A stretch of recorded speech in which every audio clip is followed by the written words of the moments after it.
Hello, everybody. This is the Stormy Poets. Welcome to this edition of Poethnic Justice, where intellect, critical thinking, and logic are held sacred and are protected. You are more than welcome to join us in this particular broadcast. Thank you for doing so. Tonight, we're going to talk about and discuss and dive deep into how did racism get started to begin with, and where does it all come from? Who invented white and who invented black to begin with, way before our generations?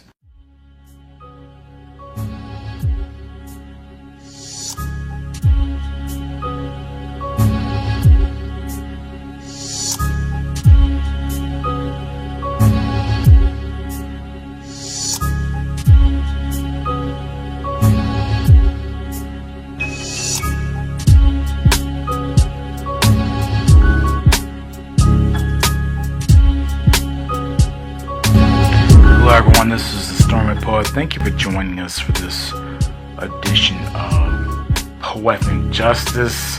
For all my lovers of love people, if you are getting an alert, this podcast is definitely something you want to pay attention to. I need to do more of these. I've been meaning to do more of these. It's just that I've been busy working on my piece.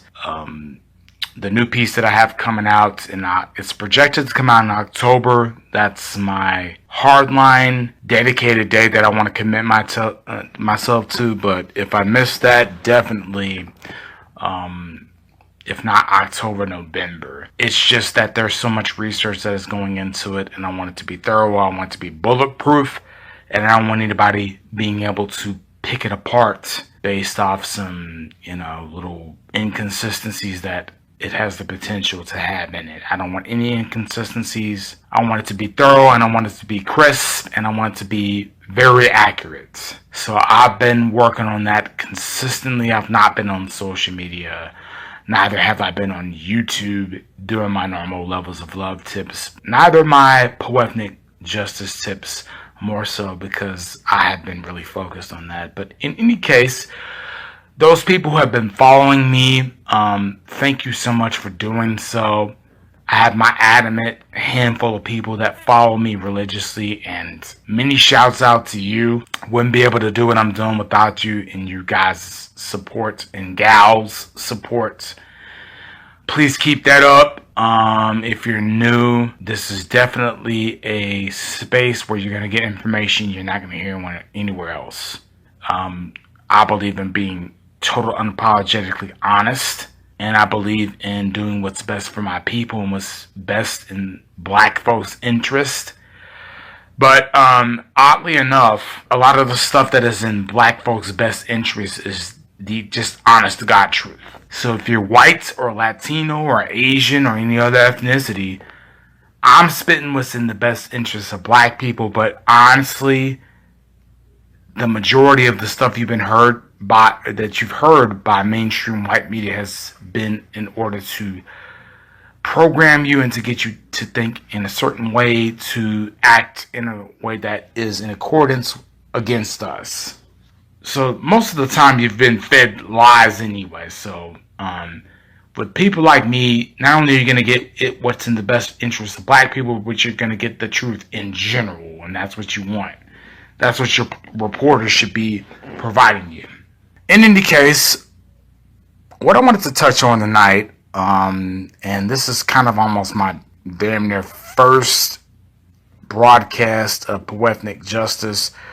I've done a bunch of think pieces on it and essays, but here's the first verbal version of it that you've heard. And I want to keep that going. I need to do more of those, and I will be doing more of those as I continue writing this this third book that I'm working on that's going to be completely free. But what I wanted to discuss tonight is the question: how did racism get started to begin with? We all know it's bad, we all know it's evil, and I get tired of hearing about how evil it is. Oh, it's so bad, it's so tragic, when will this stop, blah, blah, blah. We always like to talk about how bad it is. Slaves were enslaved and tortured and mutilated and taken advantage of and absolutely just decimated, and black folks have been decimated throughout history. How did this whole thing get started to begin with? Not a lot of people like to discuss that, nor are they interested in discussing that. We always like to talk about the symptoms of the problem in regards to racism rather than the actual root cause of the disease. And largely we like to do so because that's kind of what we've been trained to do. We've been trained to talk about how racism is so bad and how racism is so terrible and what can we do about it? What are the solutions? It ain't never gonna get better. That ain't never gonna happen, blah, blah, blah. But we don't even know where this beast and this animal comes from. Well, I've done some looking into it, and I found it very fascinating. There's a website called facinghistory.org, and all the links to the things that I'm referencing in this particular broadcast I will put in the description box, so feel free to check them out. But this website did a very thorough and insightful piece about where this whole thing called black and white originated from. And we can't understand how the system works until we understand its origins and why it was created. And the name of the piece is called Inventing Black and White. Very wonderful piece. It definitely opened up my eyes personally to a lot of things and to how the system is functioning and why it's doing what it's doing to begin with. We don't understand how a Donald Trump became the president and how he rose to power because we don't understand how the system of white and black actually works. We don't understand why you as a black person can get killed with immunity in the streets by any this, that, and the third white person and get off almost unanimously. We don't understand how we can get murdered with impunity. Well, tonight I want to break that down for you, and I want to break down the dynamics of that, and I want to share with you what this article had to say about it.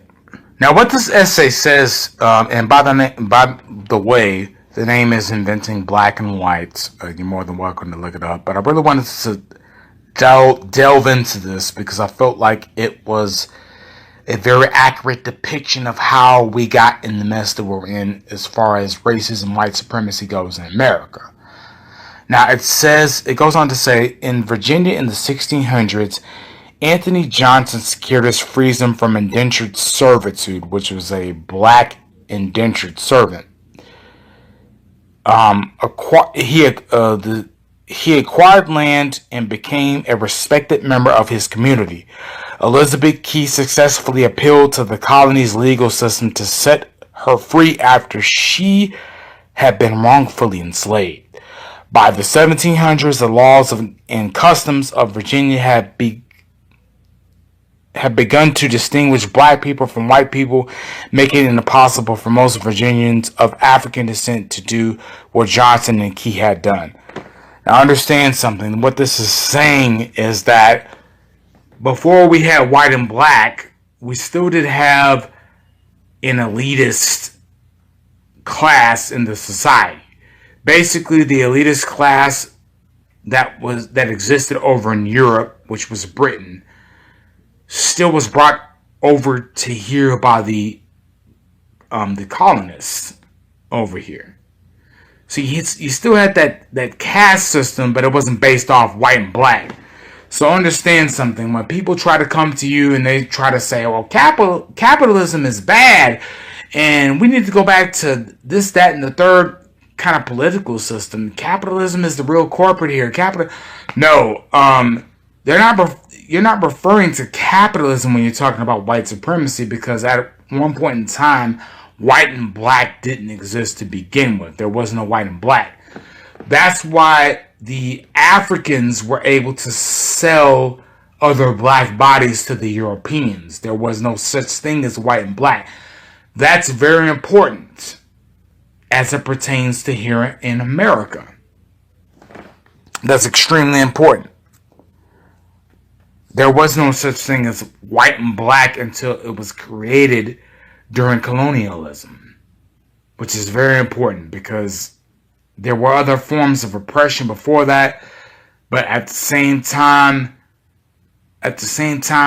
most of the groups that come here, most of the world, and how they see us as black people here in America say that there is no specific crime that was done against black people here in America.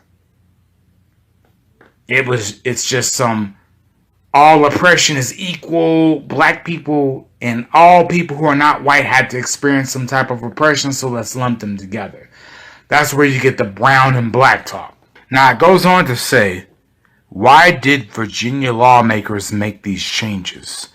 Many historians point to an event known as Bacon's Rebellion in 1677 as a turning point. Now here's where things get very deep real quick. Nathaniel Bacon was a wealthy property owner and relative of Virginia's Governor William Berkeley. But Bacon and Berkeley did not like each other, and they disagreed over issues pertaining to how the colony should be governed. Now, these were colonies that were set up by basically people who were sent around the world to gather and to collect resources for Britain. So this whole idea that the Europeans who came over here to colonize America were trying to escape the tyrannical British government is a crock of bullcrap. No, they were sent here into all other corners of the world to gather resources to take back to Britain, to make Britain a more powerful empire. That's why, not because they were trying to escape a tyrannical government. That's a common lie and myth you hear pretty much from the time you're a child, when you're taught about the Europeans that came over here, that they were trying to escape the Britain's tyrannical. No, they were trying to get resources to build them up. So don't believe that lie. Get that lie out your head right now. But let me start back over. But Bacon and Berkeley did not like each other, and they disagreed over issues pertaining to how the colony should be governed, including the colony's policy toward Native Americans. Bacon wanted the colony to retaliate for raids by Native Americans on frontier settlements and remove all Native Americans from the colony so landowners like himself could expand their property. Now, keep in mind, the white supremacists came and pillaged the Native Americans' land and took it for themselves by force, and the Native Americans were mad about that and did consistent raids against the colonizers. I mean, they're mad, obviously, and for a reason. Now, the indentured servants, which were primarily the Irish and the Africans, they didn't have no quarrels each way because they were just trying to show up to work. They were just trying to show up to work to work their way out of servitude, and that wasn't their battle. So they looked at the Native American race as cutting into their papers, so they were willing to join these rebellions against them. There was no white and black yet. It was just, hey, you're cutting into my paycheck, so let me get at you. Moving right along here. Berkeley feared that doing so would unite all of the nearby tribes in a costly and destructive war against the colony. In defiance of the governor, Bacon organized his own militia, and Bacon said, hey man, screw that. We're going to come after you as a collective. We ain't feeling that. You're messing up our money. You're messing up my workers' money. They feeling some type of way about it. We're just going to come after you. Despite what the other colony elitists have in mind.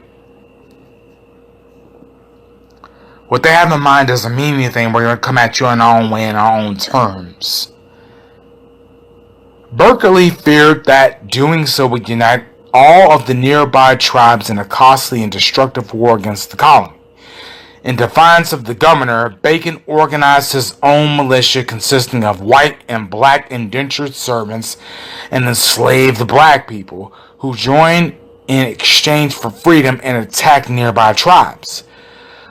A power struggle ensued with Bacon and his militia on one side and Berkeley, the Virginia House of Burgess, and the rest of the colony's elite on the other. Months of conflict followed, including armed skirmishes between militias. In September 1676, Bacon's militia captured Jamestown and burned it to the ground. Although Bacon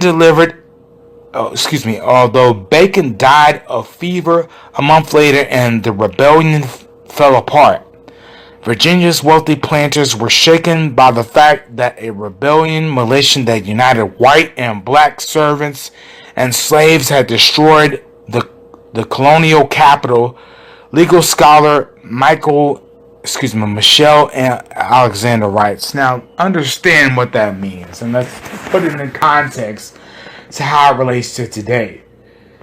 The powers that be, which were the colonial elitists back then, the powers that be that exist today, their primary method of keeping the system going is making sure that white people and black people do not know what's going on.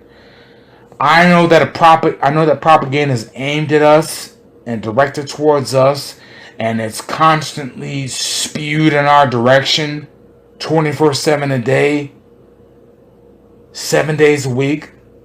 I understand that, but also understand that with white people, y'all are fed a steady diet of this from the time you're out of the womb. I just showed a video on my Facebook of this white girl calling this little baby a nigger, and the black, I'm assuming it was the mother. I cannot confirm nor deny or verify that was the mom, but the mom asked the white kid, "Why'd you call my kid a nigger?" And the white kid said, "I don't know. She's just an N-word." Okay, but what makes you an N-word? I don't know. She said, "I don't like your questioning."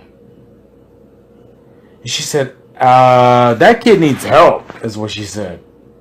Now, see, the mother, or whoever that was confused. The little white child was not confused about anything. They weren't confused about nothing. The fact of the matter is, before we even reach puberty, we've already been indoctrinated. That little white girl was indoctrinated. She was indoctrinated. Point blank, period. Nothing else to say about it. She had already been programmed by her caretakers, media XYZ. This is long and short of it. That little girl represents the average white person in America. So much time gets spent on trying to convince people not to be racist and to try to show them how human we are as black people, and we don't understand that even before they reach puberty, they've already been programmed from top to bottom. There is no reforming that type of sociological condition. Period. The piece goes on to say, and as written by Michelle Alexander, the events in Jamestown were alarming to the planter elite, who were deeply fearful of the multiracial alliance of indentured servants and slaves, which they still are today, by the way. Word of Bacon's rebellion spread far and wide, and several more uprisings of a similar type followed. In an effort to protect their superior status and economic position, the planters shifted their strategy for maintaining dominance. Dominance, the key word. That'll come into play later on, by the way. Dominance, the key word. Dominance. Not fairness, not equality, not equity. Not, this needs to be a fair society for all. Dominance is what they were striving for. They abandoned their heavy reliance on indentured servants in favor of the in portion of more black, BLACK, black, not Asian, not Arab, not Muslim, not Latino, not anything else, black. Get that through your heads right quick. Black, not nothing else, no other ethnicity, black. Here's the thing. The thing is, so far often we equate other, and by the way, not LGBTQ, XY, no, black. Not white women, black. The thing is, and this is what the white supremacists love to do, they love to equate our struggle with everyone else's struggle and say, and not say, but what they are essentially trying to do is neutralize our struggle. Okay, you people who went through, centuries of slavery, and then he had to go through decades of Jim Crow and redline and all the this, that, and the third. Your struggle isn't all that different from everybody else. So they're trying to eliminate our struggle and eliminate our specific wants and needs, and to not have to talk about what we're owed. But I'm just reading to you right here and now how the system was created. They abandoned their heavy reliance on indentured servants in favor of the importation of more black slaves. They said black people will be the workforce, they will be the permanent underclass, and we're going to get all types of unearned privileges and benefits based off being white. This is how it all started. In no uncertain terms did it reference any other group. It said black. Not Asians, not Arabs, not Native Americans, not Latinos, not anyone else but black people. After Bacon's Rebellion, Virginia's lawmakers began to make legal distinctions, and here's where they came up with the junk science, aka your Jared Taylors of the world, your Dr. Shockleys, that Dr. Francis Quest Wilson mopped the floor with his ass. But here's these eugenics talk you hear going on. After Bacon's Rebellion, Virginia's lawmakers began to make legal distinctions between white and black inhabitants by permanently enslaving Virginians of African descent and giving poor white indentured servants and farmers some new rights and status. They hoped to separate the two groups and make it less likely that they would unite again in rebellion. Now, they're referring to the Irish that they were trying to incentivize. That's what they're referring to in that. The Irish were referred to as like monkeys and apes, just like how black people have been historically referred to throughout history. But by the Europeans' account, the Irish were seen as not someone who was up to par with them genetically. That fighting Irish symbol for Duke, who's got his dukes up, where that terminology comes from, he looks like a damn monkey. That came from that era.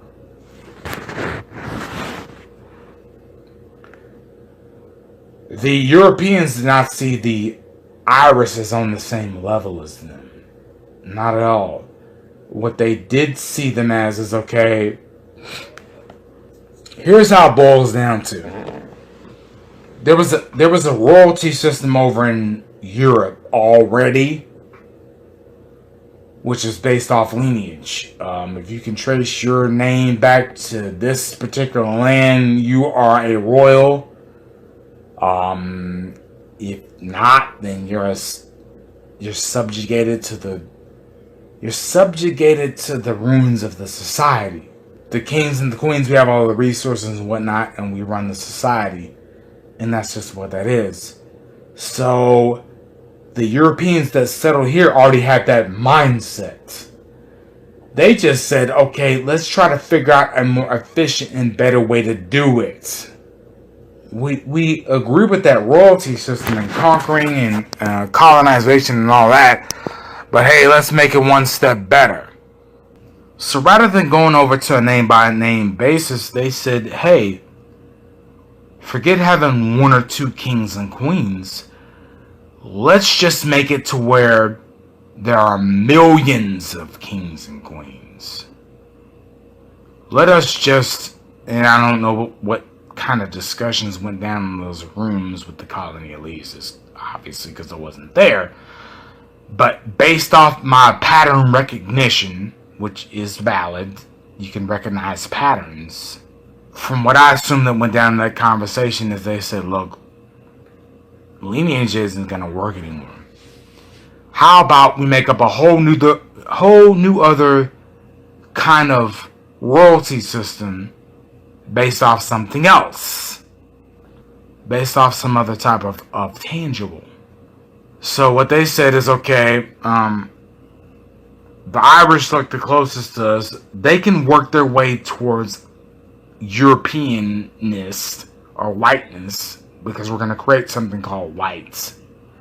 They can work their way to this level, but only if they are willing to be chastising and dominant over the black workforce we have here. That is the requirement for that. You can work your way towards what we've deemed as white, but you have to earn your way to it. See, black people can never earn their way towards whiteness. That's impossible, and the reason it's impossible is because we've been designated as a permanent underclass. I can't ever, as Lupe, aka the Stormy Poet, work my way towards whiteness. It's physically impossible. I can never do it. I will never be seen as white, even if I identify as white. It's impossible. However, what this event in history shows you, or this instance in history shows you, is that they will gladly, the white supremacists, invite other groups in basically to pose as white. And I say pose, not that they won't officially classify you as white, but they'll use you for however long they need to use you. You'll be an honorary white person. Originally, it was not supposed to be anybody other than people from Britain, but they've invited these other groups in to participate in it, which have been your Irish, and your Italian, and your Latino, and your Middle Eastern, and your Afro-Latinos, unfortunately. There's a really good book I read, very masterfully written book. I encourage all of you to look it up and actually read something for a change instead of just scrolling through your Facebook timeline. Actually challenging your brain and intellectually stimulating yourself. There's a book called Working Towards Whiteness: How America's Immigrants Became White. It talks about how the Irish became white. It talks about how the Italians became white, who weren't originally considered white. They were considered guineas. They were considered black at one point. Your mafia members, your crime bosses, your crime organizations, they were considered as black. White supremacy saw it as a way to adopt them as honorary white people, and for the sole purpose of undercutting us. Most groups who have gotten invited into the game of white supremacy have gladly accepted, because it's like, okay, we'll give you the privileges and benefits of our group. You just got to treat these Negroes wrong. You have to undercut and subjugate them. That's always been a classic pattern of the white supremacists. anytime there's been, your so-called Mexican businesses, where have they been placed and where can they operate? They can't go in white society and operate. They have to operate in black society. They were put there for a specific reason. Your Asian nail shops and pedicure shops were put in black society for a reason.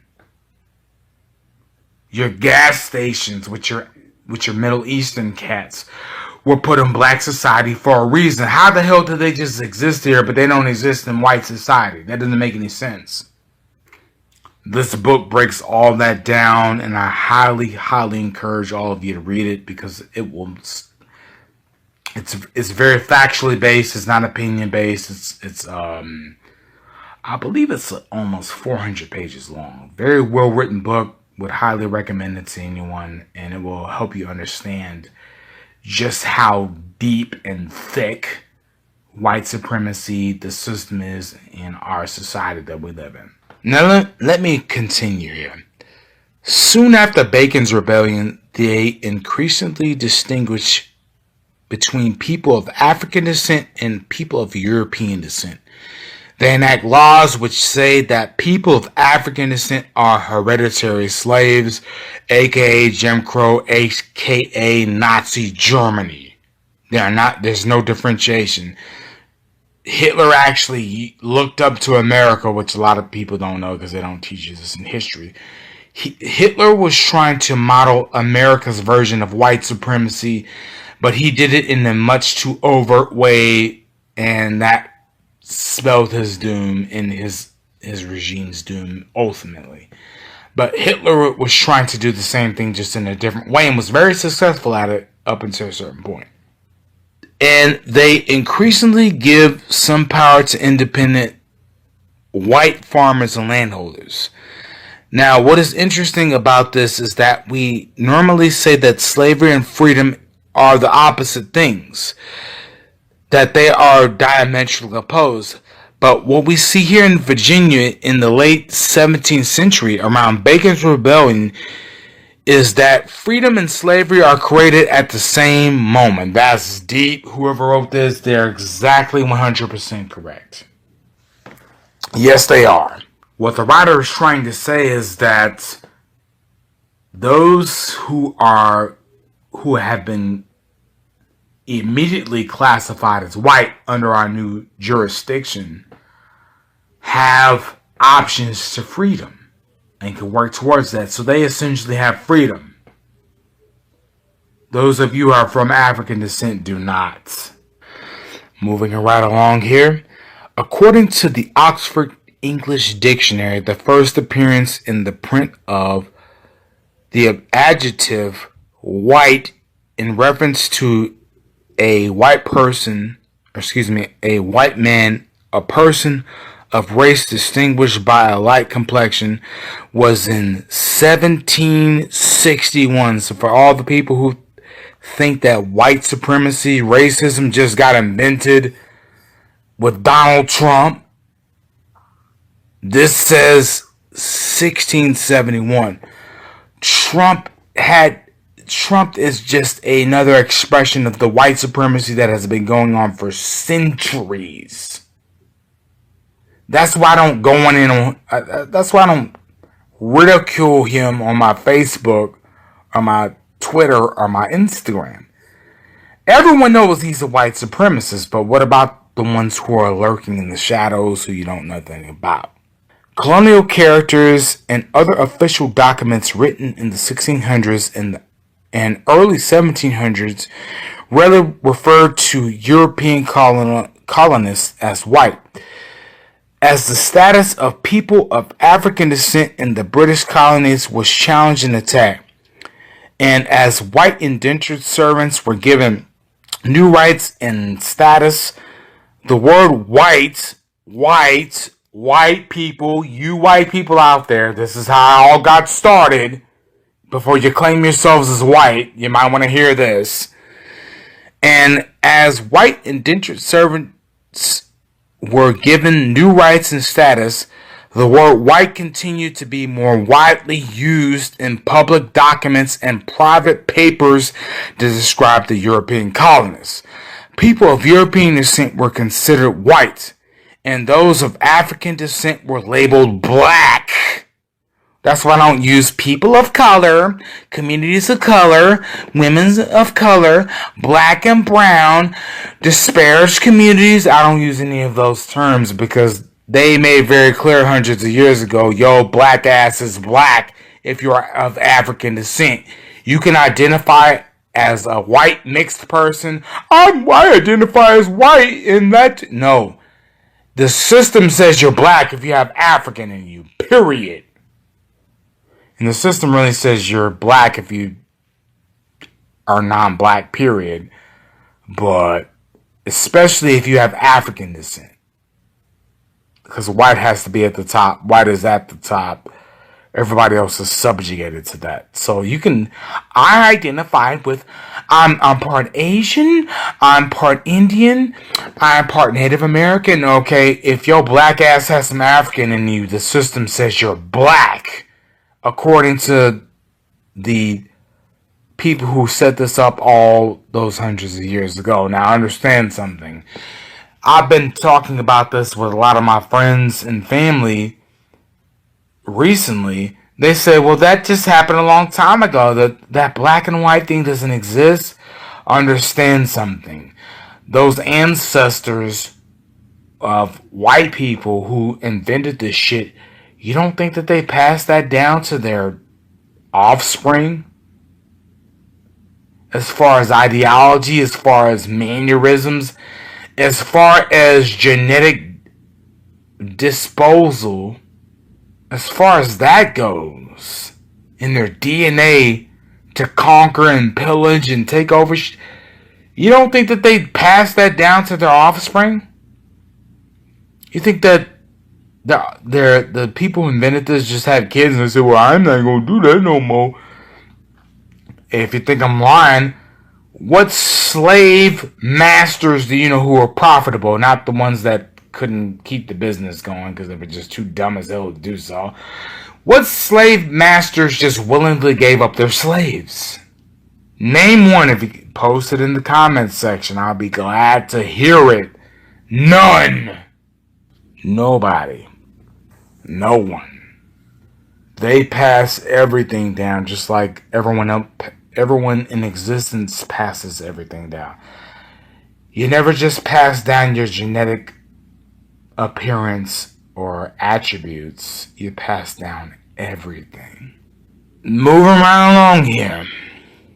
The division in American society between black and white that began in the late 1600s had devastating consequences for African Americans as slavery became an institution that flourished for centuries. Now, the thing with that is a lot of companies who owe us reparations. Wells Fargo, Bank of America, Wachovia Bank, Union Pacific, just to name a few, who owe us slavery.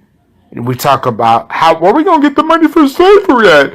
Where are we going to get the money for reparations? Reparations can't. Okay. If we can't get the money from the federal government, which had they part in it, then these independent individual companies need to break off some bread because they got their start from slavery. If you ever want to entertain yourself, go Google companies who got their start from slavery, who are multi-million, if not billion-dollar companies. You can even add Amazon into the mix, but that's a whole nother broadcast for a whole nother time. Slavery deprived the enslaved person, which are black people, of any legal rights or autonomy, and granted the slave owner complete power over the black men, women, and children. Let's not let that just go by without recognizing that. It didn't matter see, there was no misogyny, there was no sexism back then. There was no we have to protect the women and the children. It was none of that. You are black And the same system that I'm describing is still set up that way. Doesn't matter if you're a woman, doesn't matter if you're a trans, doesn't matter if you're homosexual, doesn't matter if you're bisexual, doesn't matter if you're a man, women, or a child, you're black. Black, black, black, black. Your sexual orientation doesn't matter. It just showed you in this article it doesn't matter. That still exists today. There are no issues a black woman is going through that a black man isn't. Or that a black child isn't. Let me read that again. Just so I make sure all y'all got it. Slavery deprived the enslaved person of any legal rights or autonomy and granted the slave owner complete power over the black men, women, and children legally recognized as property. That's what we're still recognized as. Neely Fuller said that the white supremacists live for glory, unearned comforts and benefits, and to be able to mistreat and harm black people or non-white people at the drop of a hat. And in my report, I said, hey, I think that they get up in the morning, and one of the reasons that they're white supremacists is that they live for the dominant or the domination and mistreatment of non-white people. I would argue they have no other reason to get up in the morning. They despise peace and humility and camaraderie. I want to wake up and I want to see some bloodshed. It's like that anime I'm watching right now, One Piece, where they sent that assassin to go and do that mission. And the director asked him, okay, what is your motive for doing this? He said, I just like to see bloodshed.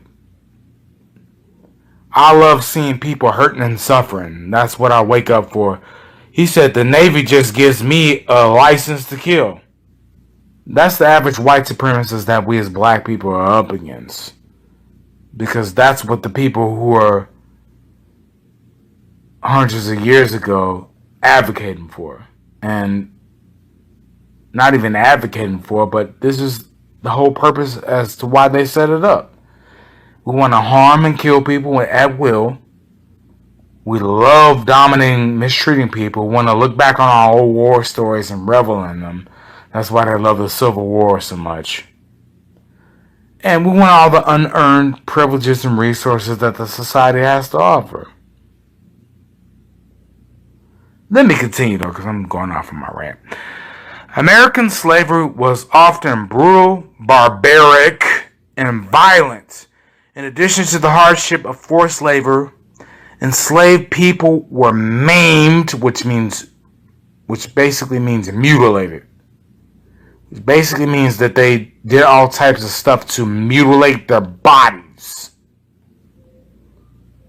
They whipped them to the bone, the flesh, to the muscle. That's what maim means. I don't want that to get past y'all. Or killed by slave owners as punishment for working too slowly, visiting a spouse living on another plantation, or even learning to read.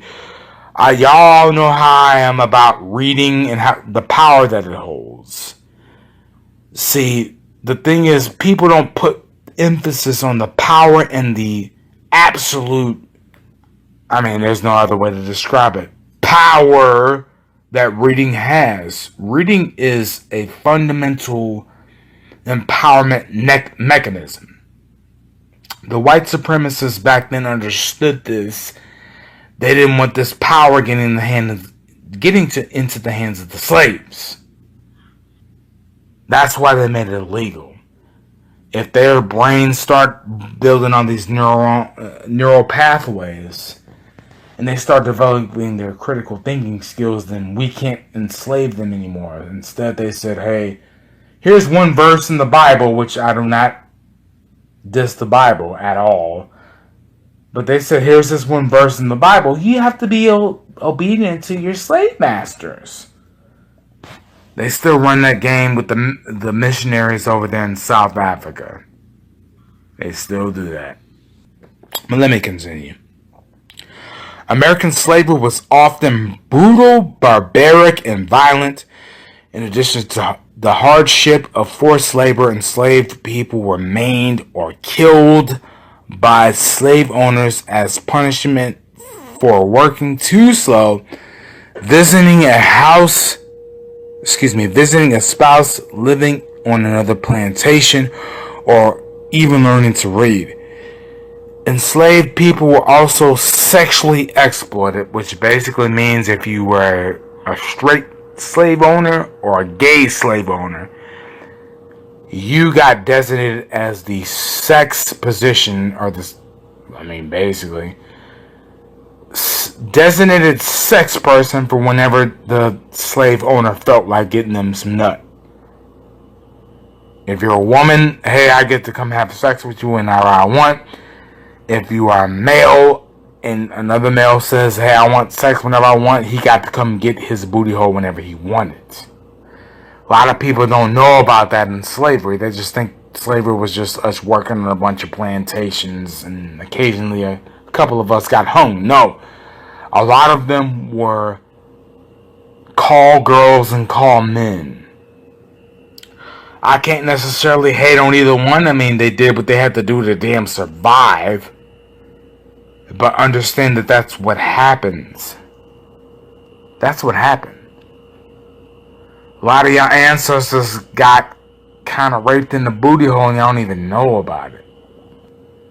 They might have been bisexual and had your offspring, and you don't know that your Uncle Thomas was getting booty hole raped. Seriously. That's how sick and sinister and demonic slavery was. I don't say that shit to be chastising. I say that to be, we don't really want to own up to how bad and demonic and satanic it was. Oh, slavery was just a bunch of people singing songs and we shall know. No, slavery was fucking Nazi Germany. I don't mean to drop F-bombs, I apologize, but it was Nazi Germany times damn 15. But let me go on here. Leaders and scientists from the United States and around the world would increasingly rely on the supposed differences between the black and white races, which are not races, they're social constructs. They're not races. They're not races. They're constructs.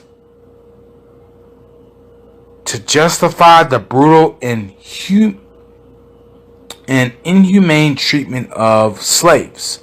Now that pretty much summarizes everything, that doesn't. Doesn't it summarize everything?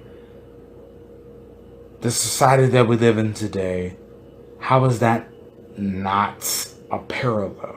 How is it not? You essentially have the same dynamic where people who are considered and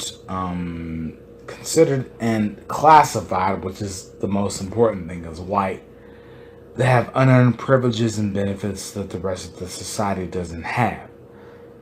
Now, people are crying out about children being in cages at the border and a wall being built, but where's that same outcry for the multitudes of children who were sold into slavery, who built this country economically, and then you have people over here who come from overseas or come from across the border who say, you need to mourn our children being mistreated. That makes zero damn sense. They should be grateful to us that we built this country, that we descended from the people who built this shit with our blood, our sweat, and our tears. Forcibly. How dare you come in this country to take advantage of the resources in the economy without paying respects to our ancestors? That's a crock of crap. I'm talking to the Irish. A lot of Irish people like to be like, man, I'm Irish. I had to come over here we didn't own slaves because I'm Irish. Irish people did own slaves. A lot of Irish people owned slaves. The majority of Irish people owned slaves. If they didn't, then they got to earn themselves toward whiteness, which means they got to purchase land and they got to go live some type of life. Just because you as their offspring shitted it off doesn't mean that the white peasant Europeans, as Martin Luther King put it, didn't get privileges and benefits from the dominant society. Y'all did get privileges and benefits. Black folks have never had access to nothing. Never, ever. Excuse me. So I'll say this in closing. The thing we need to concern ourselves with is, how did this all get started? How does this keep going? And what do we need to do to end it? And I would suggest, or I would submit to you, first and foremost, our primary objective as black people, if white people, if y'all want to join in, then go right on ahead. But this is for my black, for who the system has designated as black. What we need to understand is who the real and true enemy is, which is the system in and of itself. We can't even reach an understanding of who the real enemy is. This is our first problem. That's our first and chronic problem. Is, well, I just think we need to stop killing each other. Well, I just think we need to stop, robbing each other. I just think we need to start supporting each other's business. Okay. We can't do any of that until we get rid of white supremacy. We can't effectively do none of that. I myself donate to black businesses and black media, and I've done so consistently for about the better of 3 years. But I also understand that that's not the only method of tackling this beast. I get that, but what I've seen as what is a deficiency of the people and the people that I associate with is we have ADHD. Now I actually have ADHD, so don't get me wrong, but like on a symbolic level, we are just like, okay, white supremacy is bad. Oh, there's a chicken sandwich that Popeyes is offering. We'll go over here. So we can't stay focused on what the real issue is because we allow so many distractions to get in our way. We get very weary after paying attention for about 10 minutes. Then it's, I want to go back to goofing off and playing around and doing what I do. I would say our first step is understanding white supremacy is who is practiced by millions of people. Those millions of people have waged war on us and our skin and us just being here. I would say that that's step one. Until we get to step one, we have no other further steps. Because black people don't care. They're out for themselves. It's me, myself, and I. I don't care about no other nigga. I'm here for me. We can't even come to an agreement. This is the single greatest threat to our humanity and our survival that we have ever faced in human existence. We can't even get to that point. Until we get to that point, hey, ain't nothing else to talk about.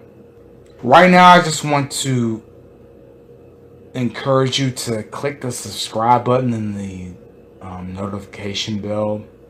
I'm going to continue having these broadcasts. I'm sorry I've been so busy with my project. I apologize. That's all I can do. But I'm going to keep getting the word out so that more black people start understanding what's in front of them. And white people too. White people, y'all been lied to your whole lives and you being used. And it just comes down to, are you cool with being used or are you cool with fighting against the system and fighting against anti-black racism? That's the only choices you have. You can't say, "Well, I didn't know. I didn't know that it was this." No, you know, and we all of us know that you know. You're gonna either say, "Hey, I'm gonna support racism," or "Hey, I'm gonna fight against it." Please feel free to visit my website, thestormypoet.com. Please subscribe or put my email address on your contact books. Facebook could come and do whatever they want to me whenever. So I still want to have a method of getting into contact with y'all. And my email, if you want to add it to there, is tsp@thestormypoet.com. And feel free to send me your email. I'll add you to my contact list, but feel free to add me to yours because, man, they can take my stuff down at any point in time. Don't play with them. You did? Anyways, it's been a pleasure, absolute honor conducting this broadcast. I hope you will turn in for future broadcasts. And I look forward to bringing you this truth, black and white people, that you're not going to hear nowhere else. Stop turning to CNN. Stop turning to MSNBC. Stop turning into ABC. Fox News is ass. Washington Post is starting to be more and more ass. Stop it. Come to other black folks for your truth that's not biased or adulterated, and we'll hook you up. Most def. Until then, I hope everyone of you has a positive and productive day or night. Feel free to reach out to me about anything. I'm glad to help. I am versed in a whole bunch of different pieces of information. So literally ask me any questions. This concludes my broadcast. I hope you enjoyed it. And please feel free to support me at my PayPal in the link. I will holler at y'all sooner than later. Take care of yourselves. Peace.